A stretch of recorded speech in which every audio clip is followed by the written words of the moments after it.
the big rear axle is almost done here, and all the new housing, all the brackets, and check this thing out. Gonna go home with us.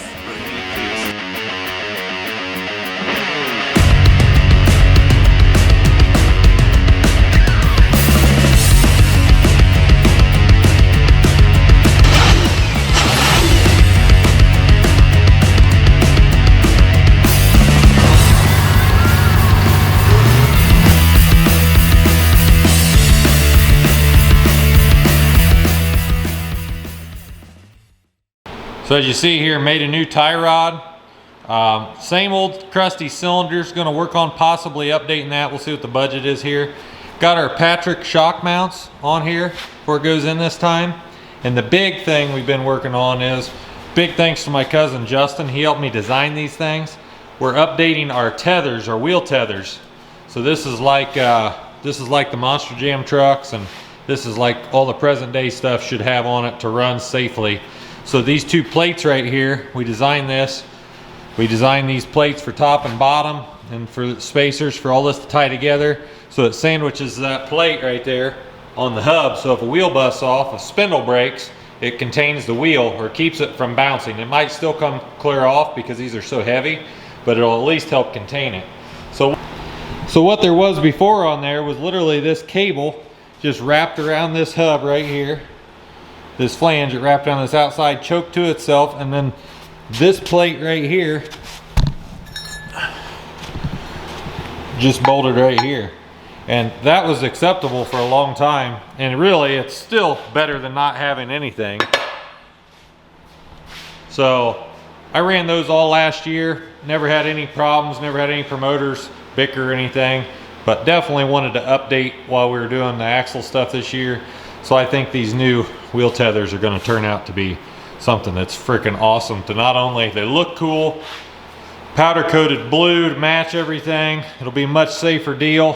And yeah, here is a whole stack of them just got from the powder coater.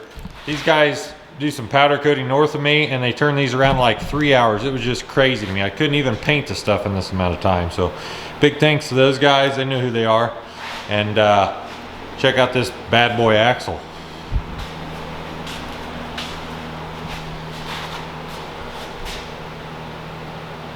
Getting ready to go under right there, hook the drive shaft up, make sure all the loops fit, and then got just a few other things to work on this. I want to remount this relief valve for that new power steering pump, and then we need to make a set of spacers for the front shocks, and then this thing hopefully ready to rock.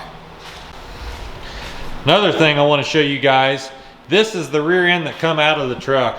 I put a completely different carrier together when I put that rear axle together. Actually, used the ring gear out of the front that had this open differential on it. The side gears in this open differential are like cooked. So I shimmed the new locker and put it together, a new used locker. And here's the ring gear out of this truck. If you can see, there are mass amount of teeth missing there. This thing was on borrowed time. I thought I heard it crunch a few times, wasn't sure what it was, then ran another show or two, and it just kept going. I just can't believe it. If it was in the sled pulling truck, it would have locked up and stopped everything and nothing would have happened. Another thing, if you look, this carrier right here is laid down. I mean, it's literally had something rubbing on it. And there's literally a bearing up in there, which you can't even see, that is cracked, and it's slid against that. And I always wondered why this rear end seemed like it turned so hard, and I think that bearing is literally wedged against that, and it was just causing it to bind. So glad we took that bad boy out of there, put a fresh one in. I'm going to go through that one. We're going to fix that thing. So we got a spare too, because I want to carry spares of everything with us. But for now, I'm going to bolt these wheel tethers on right here.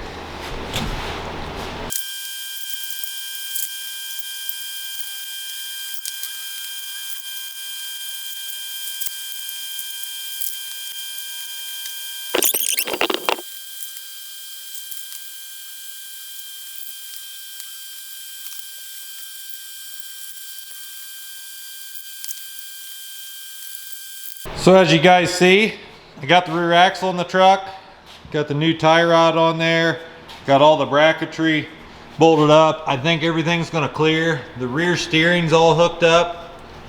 That took a little bit of time to make sure everything cleared. So I think we're good there. As you see, I got a little hitch in there. Might have some plans for that in the future, so you guys will want to keep watching. Got limiting straps on. I might get some new limiting straps. Some things are getting pretty old. That worries me a little bit, but I think this is all going to work out all right here. So yeah, making progress on this thing. Got the bypass, hydraulic bypass mounted there. I think that turned out a little more clean. I tried to keep it all tucked in, whatever. Not 100% happy with this reservoir being right there. If the shock don't break off or anything, it won't be in the road, but I might do something with that eventually. It's just a bunch of little things I want to do. The other thing is I made spacers, custom spacers right here to space these front shocks down to where they're still removable in case I want to do something different here. But it helped the shock angle a little bit. They don't lean forward quite as far because I offset them a hole forward here. Those things are tough as nails, so I think that's all good. So yeah, now she's got the stance. As you can see, she's setting low. And so keep watching, guys.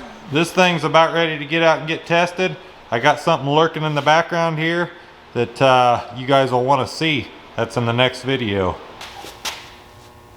So if you guys look in the background here, you'll see our big axle breaker Firestones.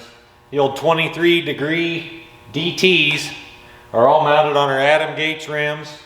I think they're looking fine myself. Let me know what you guys think about them. My friend Kim come in and painted the lettering for me, and I think that just really makes it pop with the blue bead lock, the blue lettering.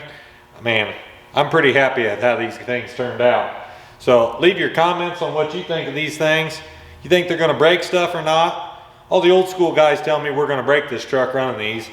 Not really planning on thrashing hard on the truck with these big tires on. We're still going to run ours from last year till I crushed cars. These are more for display and stuff, but hey, things get out of hand sometimes.